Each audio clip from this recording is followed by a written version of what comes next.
"Excuse me, are you familiar with telephone scam?" asked the bank employee, his face stern. It seems he is concerned about fraud, probably because I, an elderly person, want to withdraw a large sum of money. His sense of justice is appreciated, but it has left me a bit troubled.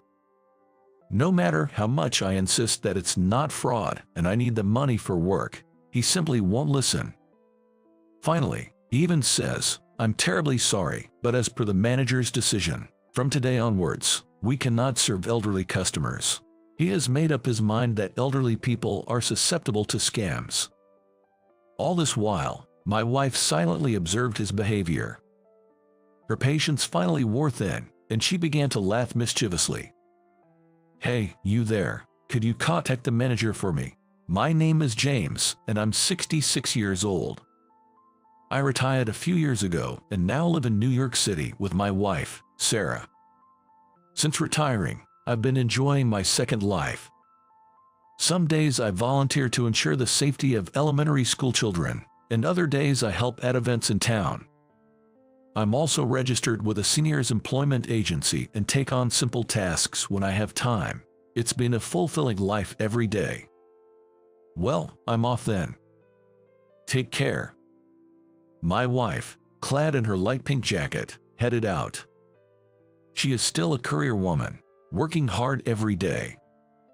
She seems busy every day, but despite that, she appears content with her fulfilling life. Our conversations often reveal how much she enjoys her work. Lately, listening to her work stories during dinner or on weekends has become one of my joys. I handle the household chores since she's busy with her job. Cooking, laundry, cleaning tasks I rarely did while working, leading to initial failures, but I've grown accustomed to them now. At first, I truly appreciated the hard work of housewives. By the way, we have a son and a daughter, both of whom have their own families now. Thankfully, they've blessed us with grandchildren, and I've proudly become a grandfather. They live a bit away but often visit us with their children, much to my delight. Having ample time with my adorable grandchildren who run up to me shouting "Grandpa" is truly healing. Recently, I've found a new hobby. With free time on my hands, I've started a small garden in our backyard. Tending to a home garden like this, you'd be surprised at how many different types of vegetables you can harvest. This sense of accomplishment from harvesting what you've grown yourself is more satisfying than one could imagine. But there's one problem. We often harvest more than we can eat, just the two of us. For now, I'm thinking of making dried vegetables this week. Hopefully, it will turn out well. So, that's how we, having both time and financial freedom, live happily, pursuing our interests. Then, one day, we had an errand at the bank and decided to go together. The nearest branch, just a 10-minute walk from our house, seemed like a nice walk for both of us. However, a few minutes into our walk, we noticed the bank looked somewhat dim. As we got closer, we saw that it was closed with shutters down. It seems they are undergoing renovations. Unfortunately, this meant the bank was closed for the day. "Oh, it's closed," Sarah said, looking up at the notice. "It seems so, but we need to go today. Guess we have no choice but to head to the next town." "That's true, let's do that. How about we dine out too? It's nice to have such days once in a while." Just the two of us, we decided to eat out and visit a bank branch we don't usually go to. The other bank branch we arrived at was extremely crowded, possibly because the nearby branch was closed. All the employees at the counter seemed very busy. "Wow, it's really busy here. Yeah, let's get a ticket from the machine." We approached the ticket machine where a young, seemingly new bank employee was standing. "Excuse me." As we approached the ticket machine, a young bank employee, Ryan, asked, "Excuse me, how can I assist you today?" His name tag read Ryan. "I'm here to withdraw some money." "Understood. For withdrawals, you can use the ATM over there," Ryan politely suggested. However, the amount I needed to withdraw exceeded the ATM limit. I explained this to Ryan, saying, "I need a substantial amount, so I would like to use the counter service, please." Upon hearing this, Ryan's expression changed. "Sir, are you sure you need all that money today? I apologize for asking, but are you aware of telephone scam?" Ryan asked, looking concerned. He must be worried about me. As a bank employee, his sense of justice must have prompted him to ask. Grateful for his concern, I assured him, "It's for work, so it's not fraud." But Ryan wasn't convinced. "Perhaps you should reconsider. Are you sure there's no mistake?" Eventually, he even said, "I find it hard to believe that an elderly person needs such a large amount of money." He seemed utterly convinced it was a scam. Despite my explanations, he adamantly refused to process our request. However, we had our reasons too. We genuinely needed the money for legitimate purposes. Having made the extra effort to come here, we couldn't just back down. After a circular argument, Ryan sighed deeply, realizing we wouldn't give up. Then he said something unexpected. "I'm terribly sorry, but as of now, the manager has decided that we cannot serve elderly customers." To our disbelief, he was arbitrarily trying to force us out. My wife and I exchanged looks of shock. Behind us, a line of other customers had formed, including some elderly people. They all looked somewhat anxious. I asked again, "What exactly do you mean by that?" But Ryan firmly repeated, "Elderly customers cannot be served." His sense of justice now felt oppressive. Suddenly, my wife let out an ominous laugh. This wasn't good. While a puzzled Ryan looked at her, I held my head in my hands. I knew that when my wife laughed like this, she was seriously angry. Deciding Ryan was getting nowhere, she approached another employee. "Excuse me, you there, with the pink tie, could you contact the branch manager for me? Ask him to come to the president's office." My wife called over the bank employee with the pink tie. It was clear that the man with the pink tie was quite senior and held some position of authority. He surveyed the room with a stern gaze. Seeing my wife, his expression turned pale. "Understood, Mrs. Thompson," he exclaimed. "The president of the bank, that lady." His sudden voice and actions stirred a buzz among the surrounding people. The bustling bank came to a momentary halt, and all eyes turned to us. Little did they know, my wife was the president of this mega bank. Today was her day off, but we had business at the bank. Unfortunately, our luck was out, as the nearby bank was closed. Thinking it would be worthwhile to make the trip, we decided to visit this branch for an impromptu inspection. Ryan's face, having grasped the situation from his superior's behavior, turned from pale to ashen. "I'm truly sorry for the disrespectful behavior. Deeply apologize," he said. In the president's office, the branch manager, Michael, apologized us deeply. "Ryan, you apologize too," Michael instructed Ryan.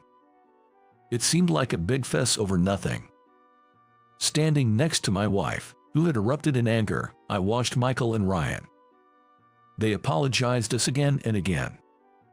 Since entering the room, it felt like I had only heard their apologies. "Why did you behave like that?" my wife asked calmly, fitting of a president.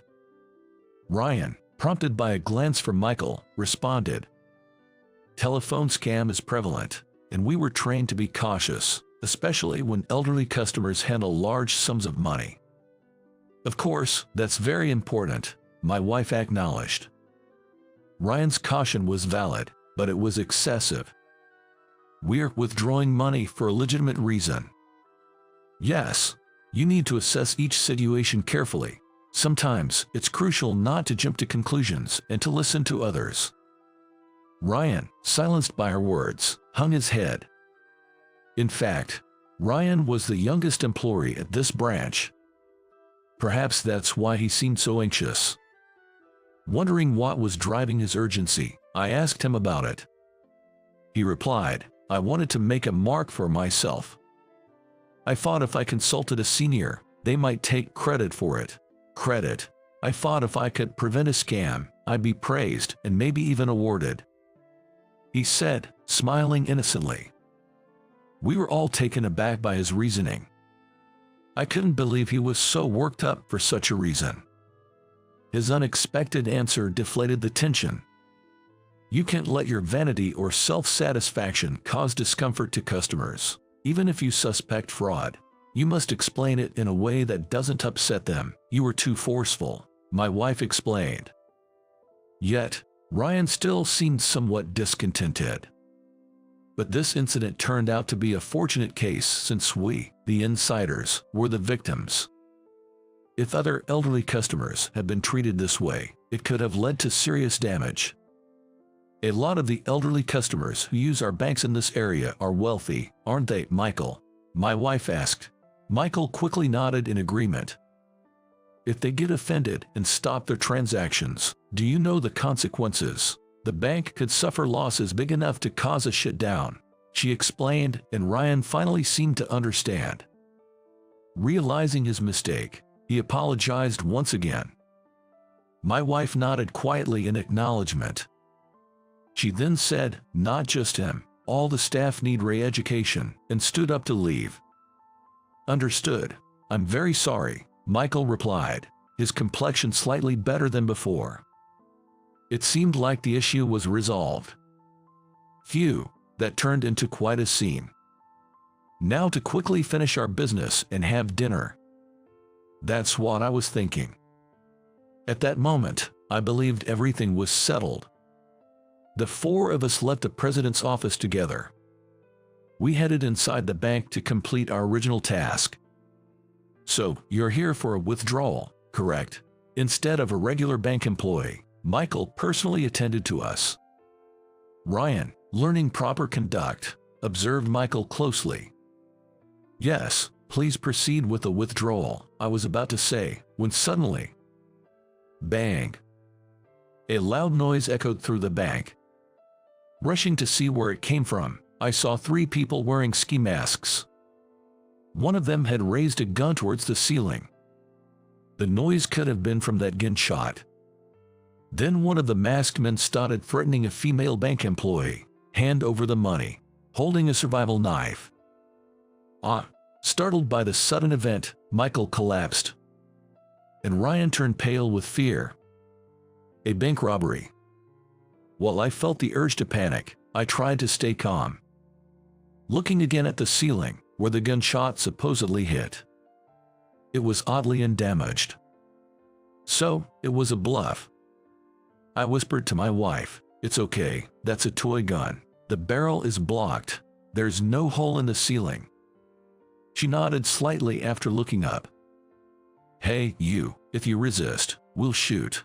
Follow our orders. Leave your cell phones here and gather together. The employees and customers were herded into one spot, with their cell phones being confiscated. Who's the manager of this store? The robber bellowed. Hearing this, Michael let out another yelp of eek. Such an obvious reaction not only revealed he was the manager, but also made him an easy target for the robbers. As expected, the robber approached Michael and ordered, "Stuff the money in the bag." Michael trembled in fear, shaking uncontrollably. Helpless and frightened, he reluctantly followed the instructions. "Don't you dare call the police," the robber shouted, causing Michael to drop money and stumble in his panic. He must be in a panic. His work was slow and clumsy. Sweat glistened on Michael's face. Just as one of the increasingly irritated robbers approached Michael, about to shout at him again. "Nay na, nay na." The faint sound of police sirens began to echo. Although it started off as a small sound, it definitely grew louder and was approaching our location. "Hey, who did it? Who called the cops?" "Bro, that's not the issue here. They are coming." The robbers panicked upon realizing the police had been called. "Damn it, change of plan.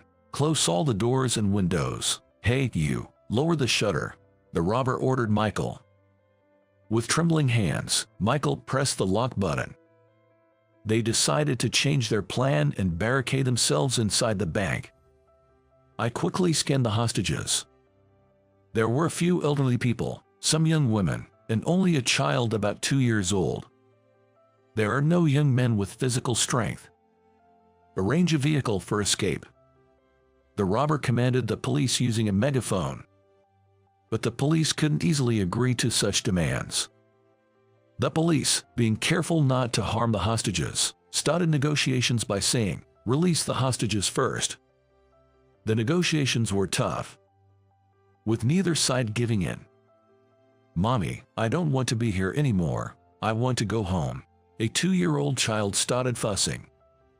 Hungry, scared, the little girl who had been quietly enduring finally reached her limit. "Hey, shut that kid up," the leader yelled, approaching the mother and daughter. Then the man pointed the gun at the mother and daughter. While it was actually a toy, the terror it instilled in those unaware was considerable. The mother, completely terrified, held her child protectively and apologized. But the child was only 2 years old. Despite her mother's attempts to soothe her, the little girl eventually burst into tears. "Damn it!" The robber glared fiercely at the mother and daughter. "I'm sorry." As the mother spoke, an elderly woman approached the child.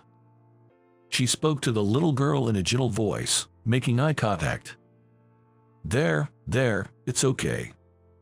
She then took a pair of gloves out of her apron pocket.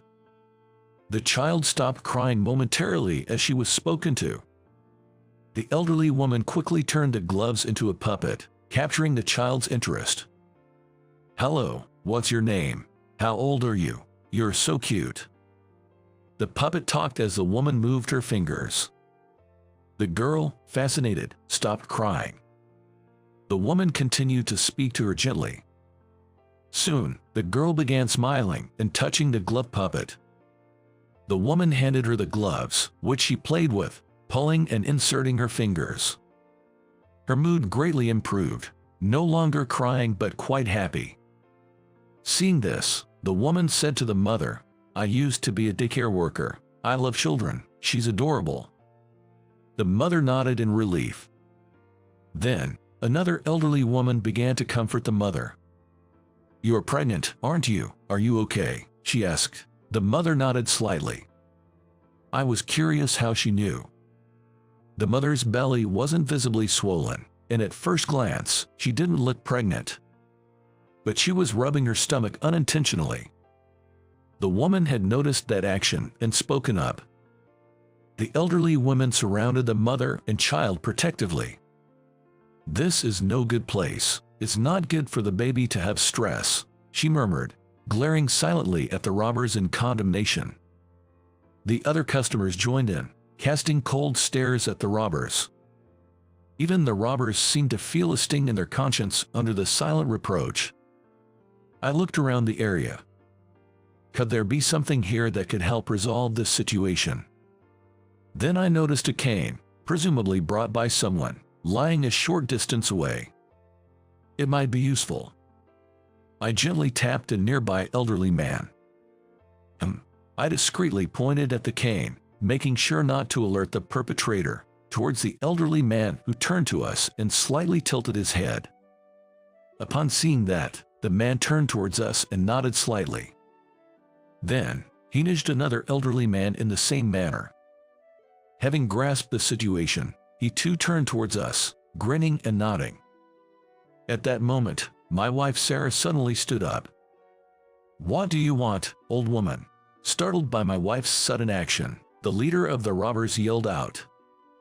Unfazed by this, my wife stepped forward towards the robbers. "I am the president of this bank," my wife declared loudly and clearly. With a resolute stride, she handed her business card to the robber. "Isn't one hostage enough? Just me alone," my wife asserted. "Don't be ridiculous. Shut up," the robber retorted loudly, refusing to give in. But my wife continued embittered. "Please release the others. There is a small child and a pregnant woman here. Some people are in poor health." If we get hurt or worse, it will only add to your crimes, she reasoned. The robbers were at a loss for words, confronted with my wife's valid argument. Boss, what do we do now? The henchmen looked to their leader for guidance, who seemed quite shaken. He appeared to be pondering the best course of action. Maybe we can keep this old woman as a hostage, but what if the cops come in while we're letting others go? It'll make our crimes worse. The robbers voiced their individual concerns. Amidst their chaos, the hostages remained silent, observing. But it was the leader who broke the disorder. Quiet, he barked at his underlings. His forcefulness brought an eerie silence to the room. Listen, if we don't get caught, it doesn't matter what crimes we commit. His irrational argument somehow unified the robbers' scattered thoughts. Now's my chance. The robbers, preoccupied with themselves, weren't paying attention to us. Seizing the moment, I, along with another elderly man wielding a cane, moved behind the robbers. What the? Surprised by our sudden movement, I didn't hesitate to twist the leader's arm. Ouch, stop it. I applied more pressure, pinning him down with my full weight. Now, he couldn't move. While the other robbers were stunned, the elderly man with the cane knocked their weapons away. Another elderly man kicked one of the robbers. The fragility of a group crime became apparent once their coordination faltered. Suddenly, the roles of hostages and criminals reversed. We successfully subdued the robbers. Almost simultaneously, police officers burst into the bank. Over here. The criminals are here. Apparently, someone had secretly contacted the police during our scuffle. An elderly woman, formerly a hostage, guided the police to us. As the police arrived, I released the robber and handed them over to the officers. Relieved that all the robbers was arrested without our injuries, I let out a sigh. That's when I locked eyes with the commanding officer. He quickly approached me. James, well done. We appreciate your help. He thanked me. Recognizing his familiar face, I couldn't help but smile. No wonder, he was Ethan, my direct subordinate. Or more accurately, former subordinate. Before retiring, I was a dedicated detective, and Ethan was one of my most trusted colleagues, always there to support me. As I was briefly explaining the incident, the bank employee Ryan hurried over. He said, James, you're incredible. I deeply regret my behavior and have been reflecting on it. His rapid speech and bright eyes conveyed his admiration. No, it was because everyone bravely stood up to them, I responded. Yes, that's true. Everyone was amazing. I couldn't do anything, Ryan said, seemingly downcast. Seeing this, Ethan chuckled a bit. The people in this area are also spirited, especially the elderly. It's reassuring for us and the police, he remarked. Indeed, the locals here are very energetic. The two men who helped me subdue the robbers were masters of martial arts. Since retiring, I often saw them volunteering at crime prevention workshops and neighborhood patrols. Even in my view, they were as physically fit as young people. And my wife Sarah, she's skilled in self-defense. She was confident she could handle the situation even if the robber attacked. To me, as her husband, this confidence is a bit worrying, but she is a president, a woman with many responsibilities. She's undoubtedly strong in both body and mind. Oh, right. Ethan suddenly said. Michael, he's quite capable too. He quickly contacted the police and then pretended to be scared to buy time. Thanks to him, we could arrive before any casualties occurred, he explained. Indeed, Michael, who kept yelping in fear with Zeke, was actually a strategist all along. I was impressed. The bank staff must be well trained to act so promptly in such situations. It's commendable for a corporation, Ethan remarked, smiling gently. Hearing the bank being praised felt like a compliment to Sarah, the president. Ryan thought of the elderly in this town, reminding him of his grandparents. Both are quite old and frail. That's why he had a strong feeling that he needs to protect the elderly. It was the same with telephone scam. He wanted to prevent it at all costs. However, today's events were an eye-opener. These people were all full of life, and Ryan, who had been paralyzed with fear, ended up being the one protected. The reality of the situation and his own inability to do anything. He felt a sort of shock at these revelations.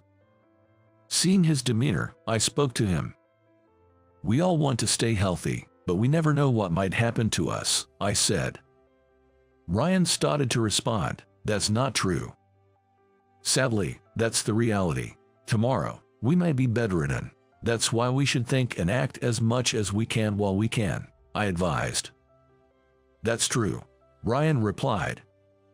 "Your desire to protect is admirable and appreciated, but don't view the elderly through a lens of age. Of course, there are those who genuinely need help, so it's best to offer assistance after understanding each person's situation," I suggested. Hearing this, Ryan realized that not all elderly are the same. It might have been a mistake to think of them as weak and in need of protection. Just like some elderly are energetic, there are young people who may be pregnant or have small children. Many have invisible ailments. I feel like Ryan had overlooked that fact. Ryan felt like scales had fallen from his eyes. "Be kind and gentle to everyone, not just the elderly," Ryan murmured. Saying it aloud, it felt like a new motto had taken root in him. A sense of purpose and motivation began to rise within him. Ryan regained his original sparkle in his eyes. And so, the criminals were arrested and transported by the police. Finally, a sigh of relief. Today was truly eventful. As I heaved a sigh of relief, remembering the day's turmoil, I recalled our original purpose for visiting the bank. We hadn't yet withdrawn the money. Recently, my eldest daughter built a new house.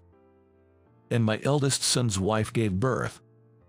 There's also a grandchild's school entrance celebration. One expense after another, that's why we came here. Celebrations like these really require cash, my wife commented, looking troubled. Then Michael appeared, smoothing out his suit. With a gentle smile, he said, "Sorry for the delay. How can I assist you now?" After completing the celebrations for our children and grandchildren, our lives returned to peaceful normalcy. Spring is here. It's been quite warm lately, perfect for planting vegetable seedlings. Tomatoes, cucumbers, eggplants, ideal for summer vegetables. However, I remember last year's mistake. Last year, I miscalculated the amount to plant. As a result, I ended up harvesting a large quantity of cucumbers, even adding them to chicken soup. This year, I must be careful not to repeat that. But if there's an excess again, selling them as $1 vegetables might be an option. That sounds fun in its own way. Given that I'm controlling the planting amount, there might be some extra space in the garden. If there is, I'd like to plant sunflower seeds, my wife's favorite. I'm sure she'll be delighted. So, I start planning for the days ahead. As I do, the prospect of summer becomes increasingly exciting. Ping, ping. My phone chirped cheerfully on the desk. It was a notification for likes on a recent post. Lately, I've been into posting updates about my garden on social media. The likes came from my elderly neighbors. Like me, they're also curious and enjoy trying new things. We relish our days, filled with new discoveries in our later years. I want to stay that way too. I want to stay active and vibrant, even as I age. I aim to continue being helpful within my capabilities. I'm still in my prime, with plenty of dreams, hopes, and things to enjoy. Intending to walk a wonderful second life, hand in hand with my family and community. And with that thought, I resolve to live each day with enthusiasm,